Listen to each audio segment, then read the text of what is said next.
This is Garis book readings of my two published paper books written by and read aloud by Prof. Dr. Hugo Garis. Email profhugodegaris@yahoo.com. Website profhugodegaris.wordpress.com. This is chapter 2 of my second book entitled Multis and Monos.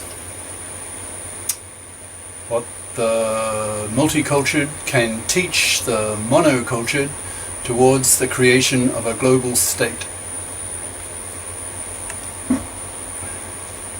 This is chapter 2 entitled Countries, Pros and Cons. I'm part 14, a long chapter. I'm just finishing off the cons of America. Just going straight on. For example, I used to think nothing of driving 100 miles from the small Mormon town. Just a minute, I'll make it a bit larger.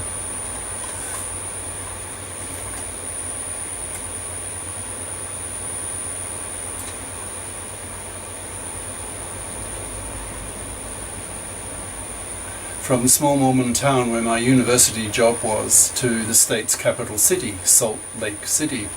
I did that nearly every weekend for years to escape the doldrums of small town life and the total alienation I felt towards the Mormons and their childishly gullible religious beliefs. The Mormons comprised 3/4 of the town's population. Spending weekends in a small town after having lived the cosmopolitan lifestyle of Brussels was unthinkable for me at the time. Admittedly, I did not have a gas-guzzling SUV, sports utility vehicle, but I still burned up a lot of fuel, and so too do most Americans. It's the American norm. So US politicians realize that if gas prices in the US went up to $5 or even $10 a gallon, the American public would be screaming for war. So propping up Israel and suppressing a few million Palestinians' rights may be a small price to pay. The Chinese are now probably making the same kind of dirty deals in other third world countries as it strives to fuel, literally, its own burgeoning economy. When you're a political leader, you have to make some dirty compromises, choosing the lesser evil. America has been doing it for years and has lost a lot of friends in the process. H. China. Pro. Energetic. The most remarkable aspect of the Chinese, I find, is their incredible energy. Nearly everywhere I go, at least in the eastern part of the country, and particularly in the coastal cities, I see a people infected with the same virus, that is, to get richer, to improve their lifestyle. The country's economy is growing so fast it makes my Westerners' heads spin. In most of the cities I've visited, in nearly every direction one looks, one can see the characteristic T shape of construction cranes. They are everywhere. The country looks like a building site. I now live in China, having moved here full-time a year ago. So when did I write this? So I've now been living, that was 10 years ago. I've now lived 11, as I speak, I've now lived 11 years in China. I'll stay another year maybe, and then I'll leave. I'm fed up. I'll talk about why a bit later. Outside my apartment block for foreign university staff, construction workers were working at night to beautify the side street in front of my building. Those workers had several jobs. They did their day job and they earned extra money by working a bit at night as well. One wonders where the incredible motivation to get richer comes from. Is it Chinese face? That is, the powerful Chinese desire not to lose prestige with or be criticized by one's peers or superiors? Is it more a question of national pride? China was treated very badly by the Western powers in the 19th century. It wasn't really until Mao's time that China finally put a halt to Western colonial maneuvering in the country. Mao brought MacArthur to a military stalemate during the Korean War. Since Deng Xiaoping opened up the country to the economies of the West in the late 1970s, I can imagine that millions of Chinese have been exposed to Western, particularly American movies, which show the American material standard of living. This must have come as a shock to the Chinese to learn how far behind they have fallen relative to the leading Western nations. Until 1850, China still had the largest economy in the world. China has been the globally dominant nation for many centuries, if not millennia. It's part of Chinese intellectual self-image to be a member of the middle country, which is how the Chinese name their country, Zhongguo, pronounced Zhongguo, which means literally middle country, with the implication that all its many neighbouring countries were barbarians, which they were. The Chinese invented paper, printing, gunpowder, rockets, the compass, etc. I remember about a year before I left the US for China, I interrupted an American professor in a talk he was giving on the impact of printing on politics, when he said, "After Gutenberg invented the printed book, ... I simply stood up quietly and said, actually, the Chinese had printed books 6 centuries before Gutenberg." He just stared at me, dumbfounded. He didn't know what I was talking about. China's famous admiral of the Chinese fleet, Zheng He, set sail with hundreds of large treasure ships in the 15th century that were 5 times the size of Columbus's little ships. He made several voyages sailing from China to the East African coast. There is a British historian who claims loudly that Zheng He investigated the globe and discovered America 70 years before Columbus, etc. If this can be verified, then think of the impact it will have on US-Chinese relations as their rivalry for global dominance grows in the coming decades of the 21st century as Big China eventually dwarfs Little America. The population of China is more than 4 times larger than the US population, and its economic growth rate is 3 times larger. China may do to the US in the 21st century what the US did to the UK in the 20th century. The US population is about 5 times larger than the UK population. I suspect there are several main reasons to account for China's incredible economic growth, the largest in the world, at about 10% per year for the past few decades. One is the sheer size of the population. So there are genetically lots of ambitious, capable people who get things done and thus act as a model to others. Also, the climate is not too hot and debilitating the way it is in a lot of India, another major up-and-coming player of the 21st century. I suspect another is national pride. Chinese people want to be back in their old position of global dominance, to return to their natural place as number one. The 21st century is China's. After 5 years of living in America, becoming increasingly frustrated by its many inferiorities, I began to consider seriously the idea of actually migrating to China. I've been visiting China almost yearly since 1995, being intrigued by the country, its culture, and its incredibly rich history, 5,000 years of it, the longest unbroken culture on the planet. I kept coming back. I began to weigh the pros with the cons, because obviously for a Westerner, China has many cons, along with its fabulous potential. Eventually, I decided to take the plunge and got myself a job as a professor in one of the country's top universities. I guess I'm a bit of a cultural adventurer. Anyone who has lived in 7 countries the way I have would have to be. Not only was I frustrated by the US for cultural reasons, but also for personal reasons. I arrived in the US as a widower. My second wife, a Belgian woman, one whose Polish-Jewish mother was gassed at Auschwitz, ad-libbing. She wasn't gassed. Now, but I've already spoken about this in the previous video, so have a look at that. So I'll just pass on. That didn't happen. She probably died of starvation or typhus. Who was with me during the Japan years, and before that during my PhD student years in Brussels, smoked heavily when she was young and paid the price. She got lung cancer and died in 2000. I moved to the US in 2001. My first working day there was 9/11, that is the fateful day of September the 11th, 2001. I kid you not. For 5 years I went through a string of American girlfriends, found mostly on Yahoo's personals, that is, using the internet. But none of them I felt strongly enough about to want to stay in the US and live with them for the rest of my life. Also, I didn't want to take an American woman to China because I'd already learned 3 times that women don't seem to transplant culturally very well. I live mostly in my head with my 10,000 books. I eventually got up to about 12,500 paper books. Now I have virtually everything in electronic form. So I have 50,000 e-books and scientific papers stored on mass storage disks. So it doesn't matter too much where I am, so to speak. So I decided to give China a time test. I arranged for a 3-month summer job in 2005 to see if I could live in the country. It went a lot better than I thought. So when the opportunity arose for me to become a professor in China full-time, I took it.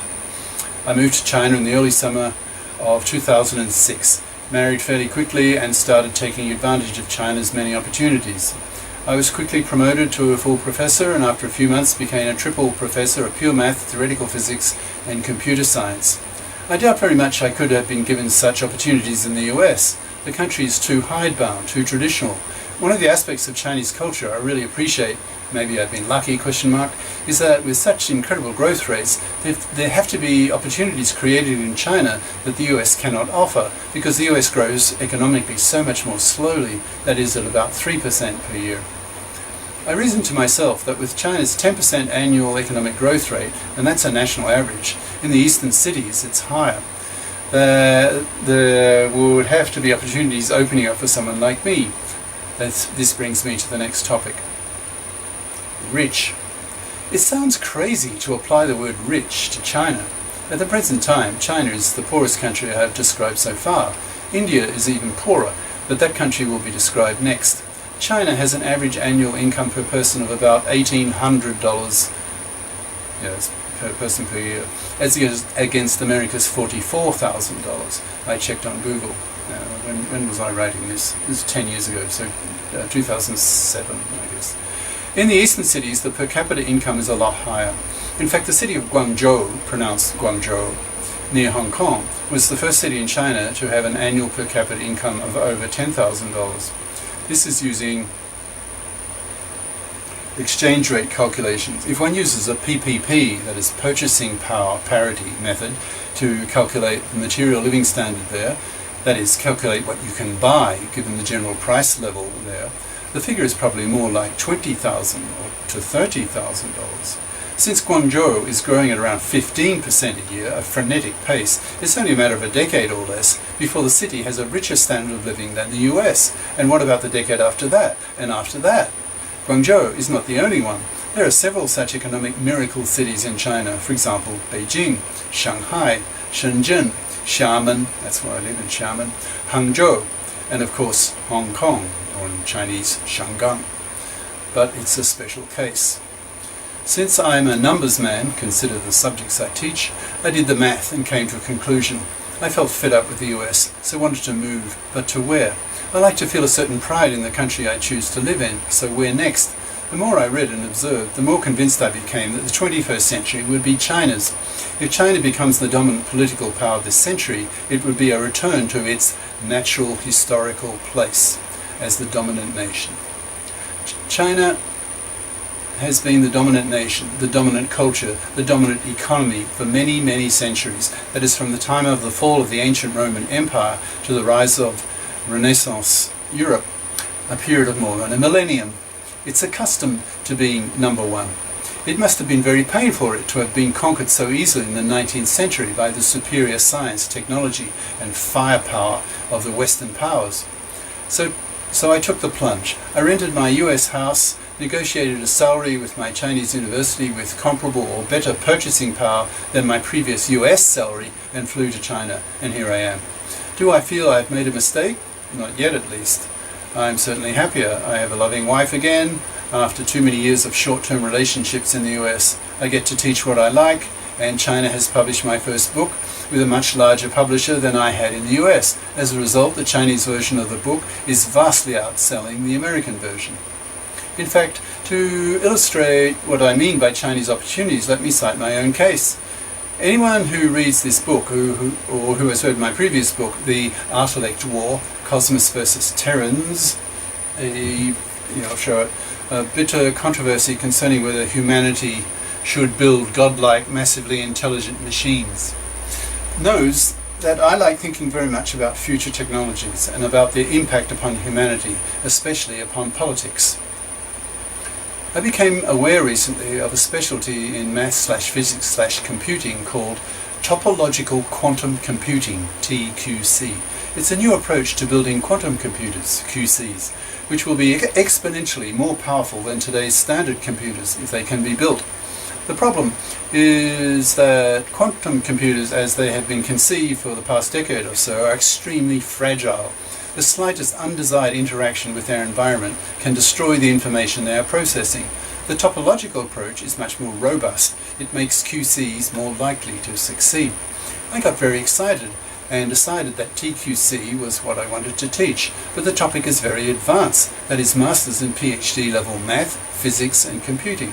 Very few professors in the world at the present time know all three specialties. If I tried to persuade my former US university to teach all three, I doubt very much they would have agreed. But in China, agreement was quick. So now I have only advanced grad students in my classes from several departments of my Chinese university.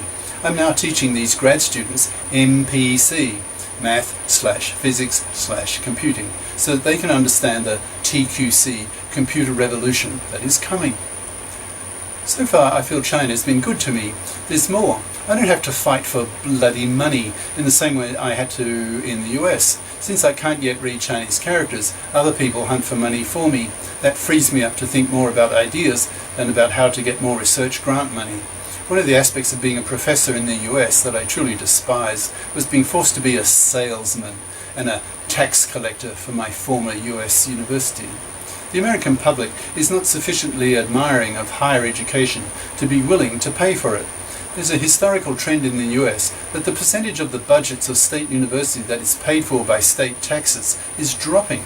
Raising student fees is one way to make up the shortfall. Another is to tax the research grants of the professors more heavily. Many US universities now take 40%, 50%, even 60% of the research grant money obtained by its professors to pay its heating bills, etc. As the state subsidy drops, the pressure on new professors is intense. US universities will only hire new professors who prove themselves to be good salesmen, that is, good hustlers in scraping up money. I hated that. I like manipulating ideas, not chasing bloody money. I much preferred the attitude of the Japanese lab I worked in for 7 years. The Japanese research lab managers took the view that they would use the American model, the one I just described above, the tax collector model, as an anti-model. That is how not to run a research lab. They felt that the stresses placed upon US professors were so distracting that it jeopardized the ability of researchers to dream up good ideas. I agreed. I found the US experience very stressful and made me very unhappy. What made matters worse is that the number of professors in the US hunting down research dollars keeps growing as the economy grows, but the increase in total research dollars is not keeping up. For example, in my research area of artificial intelligence, AI, the a priori probability of getting a research grant from the National Science Foundation, NSF, was 8%. If you phoned them, their first question would be, which school are you calling from? If you said Harvard, their interest level would rise. If you said Backwattersville Tech, their eyes would glaze over. They were schoolist, that is, they discriminated on the basis of your school. At international conferences and workshops, I would complain to my innovative pioneering colleagues about the US university research grant financing system. The non-Americans amongst them agreed with me heartily, and a lot of them said they were thinking of leaving the US largely for that reason. That brings me to my next topic. America's brain drain to China. I'm predicting a brain drain from the US to China starting up in the next decade, that is in the 2010s. I'm the first full-time Caucasian American professor at my Chinese university, but I'm used to being ahead of my time. Part of my job is to bring in pioneering US professors who, like me, are fed up with the American university research grant financing system and the commercialization of the faculty. In practice, the US university administrators tended to turn a blind eye as to how their professors got their money as long as they got it. For example, I was advised to approach companies and get applied research grants. In other words, have your grad students work on what the companies wanted them to work on, and at lower wages than their regular employees. This disgusted me. Cheap, brain for sale. Such practices are not what being a professor should be about, namely researching and teaching. If professors/researchers are not free to research what they like, then their motivation level, their curiosity is much lower, and the level of innovation of their research is much lower. Ultimately, the whole culture then suffers due to fewer real innovations. In light of the above, the US is now in a potentially dangerous situation. Many of its non-American professors are becoming increasingly jaded with the US university financing policies. They are starting to turn their eyes elsewhere. Cities like Guangzhou and others will very soon be in a position to offer salaries and research conditions that will be more than competitive with the US. When that happens, one will see a brain drain from the US and other countries to China. I predict that it will be largely the European professors, that is, those professors who grew up in Europe and who work in the US, who will be the first to leave for China. As Europeans, they will be a lot more frustrated with the cultural inferiorities of the US than will their monocultured American professorial colleagues. As multis, they will have more of a basis for comparison. Since modern economies depend very heavily upon technological innovation, the role that researchers and professors play in the modern world is very important. Consider the importance of the people who invented the transistor, the computer, the laser, the laptop, the internet, etc. Any country that wants to become or remain being a leading nation must maintain a vigorous research effort and pay the salaries necessary to attract and keep the most creative and innovative people. I suggest to the Chinese leadership that it should aim at attracting top Western brains to China by offering them employment packages that are more attractive than those given in the US. China will increasingly be able to afford such salaries and make such deals as it continues to grow, especially in the eastern coastal cities. Centres of excellence should be established which attract a nucleus of top Western brains, which can act as a black hole to attract further migration from the West. China's top leadership needs soon, if it has not already done so, to make a major policy decision. Should China become a migrant nation, at least as far as importing brains is concerned? If it decides that answer in practice is no, then China will never become the top nation. It will not be able to compete with the US, which does have a policy of importing top brains. It's been doing just that for a century and has benefited mightily. If China decides no, then it will have to rely on its own population to become the most innovative and richest country in the world. But that will be almost impossible because although China is the largest nation in the world with its 1.3 billion people, that number, despite its size, is still only 1/5 of the world population. If the other 4/5 of the world's population still think that the US is the best place to do research, and if the US remains open to them and welcomes them as it always has, then that non-Chinese 4/5 will be more competitive because it is 4 times the size. This is not the first time that a country outside the US has had to make a similar decision. In the 1990s, Japan was being judged by thousands of Western researchers who, like myself, were working in Japan, expecting that Japan would be the top nation by about 2000, but Japan failed. By the end of the millennium, nearly all the Western researchers had left Japan. They were either pushed out by the Japanese themselves or they chose to leave. But the bottom line was that few Western researchers remained in Japan after the year 2000. There were several reasons for this. The main one was the traditional cultural closed-mindedness of the Japanese. Japan is the most homogeneous culture on the planet, 98% one culture. It doesn't like foreigners who only disturb their ways of doing things, so they make it almost impossible for foreigners to settle long-term in Japan. It's very difficult to get Japanese citizenship, for example. Contracts for work in Japan for foreigners are typically 1 year renewable, so that there's almost no prospect for long-term permanent employment. The foreigners soon get the message, you foreigners are not welcome to stay long-term in our country. Once the Japanese have sucked their brains dry, obtained the knowledge they wanted from the foreign experts, they are spat back to where they came from. The Japanese are deeply racist at an unconscious level. They have a bad international reputation for that, and as a result, they will now never be number one.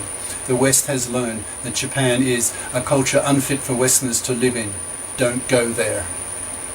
Now, what about China?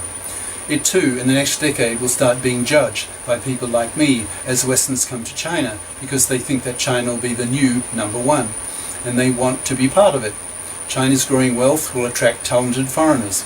If China does not want to fail the way Japan did, and for similar reasons, then it will need to prove itself to be foreigner-friendly, that it offers the talented foreigners attractive employment deals, and most of all, makes them feel welcome, and welcome to stay long term.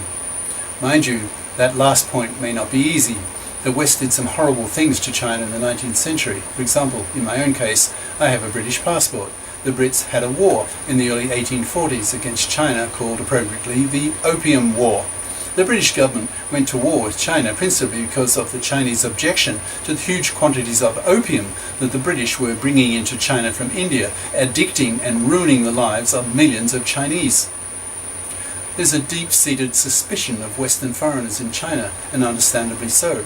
If I were a Chinese peasant with only a smattering of historical education, I'd be suspicious of Westerners too. Nevertheless, if China wants to be number one, it has to attract and keep its talented foreigners. There's no choice about that. China cannot do it alone. Culturally rich. China has a history of 5,000 years. The US has a white history of about 400 years. There's no comparison.